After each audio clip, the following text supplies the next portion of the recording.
Good morning. I want to take a few minutes to kind of go through and give you a key for the free body diagram practice worksheet. We're going to go through this together, but in case you miss it or in case your Wi-Fi kicks out, I want to give you an opportunity to see this if you don't have Wi-Fi.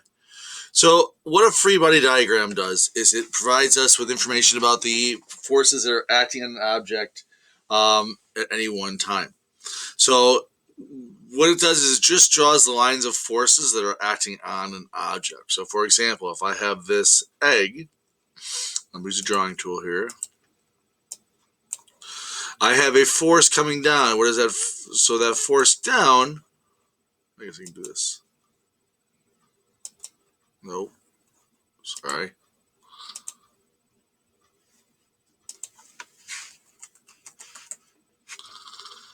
Okay, so yeah, the text box here. All right, let's just do this with it. So this line here is that is gravity. That is the downward force. We also have a other air force pushing up, which is air resistance. Oh man. Okay, so we have a gravity. We have no force on the left, no force on the right. So if we were drawing a free body diagram, we would show the gravity is pulling the object down. That's the force arrow here. And the air resistance is not getting much, is pushing against the egg here. Okay.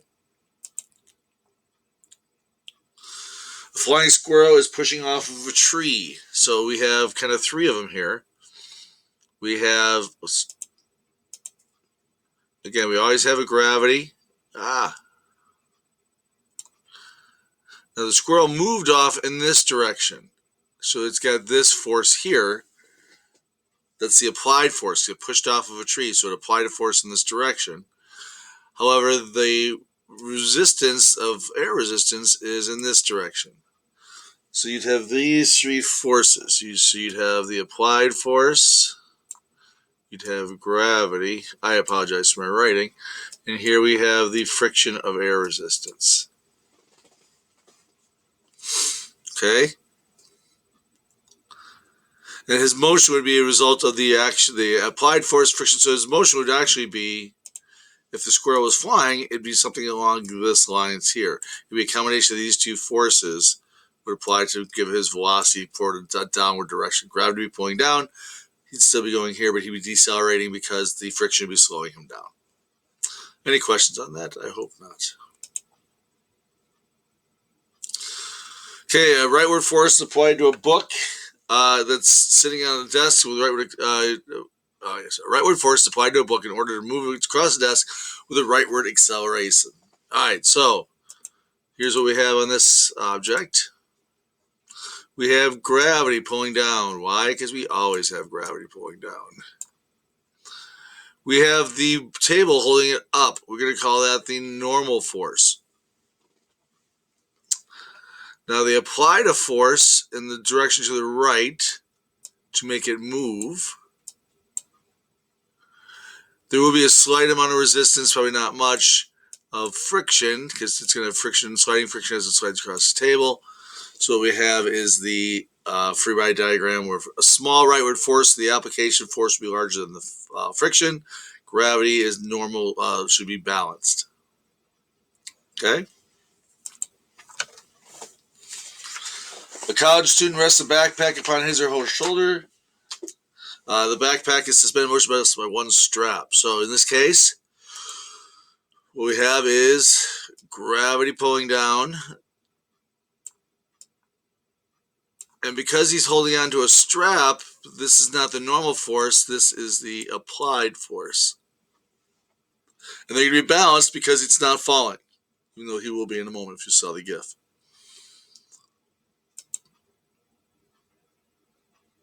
A skydiver descends with a constant velocity, so if he's just descending, our downward force is gravity, because it's always a downward force. Our upward force is air resistance. Now, it's not going to be as long as the gravity line. This is going to be, we'll call it friction, because it's what air resistance is. We'll call this gravity. Wow, we're going to redo that because it's an ugly gravity.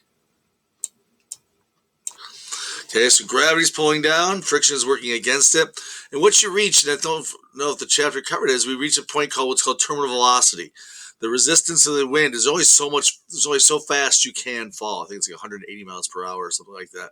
But there is a limit to the extent that of rate you can fall at. And that's because the friction of the air works against you as you are falling. A force is applied to a sled to push across the loosely packed snow to the right. So we have gravity. Let's get our forces here. We have gravity pulling down. We have the normal. Oops. Okay, they're applying a force to the right. That's the applied force.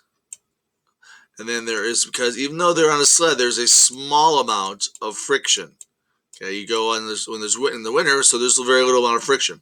So the gravity's pulling down, the normal holds it up, the applied force is to the right, and then the friction of the snow adds a little resistance on the left-hand side. All right. That should be sufficient to help you get an understanding of it. We're going to go through a lot of it together, but if you have a question, please feel free to reach out to me. Let me know. Otherwise, I hope this helps.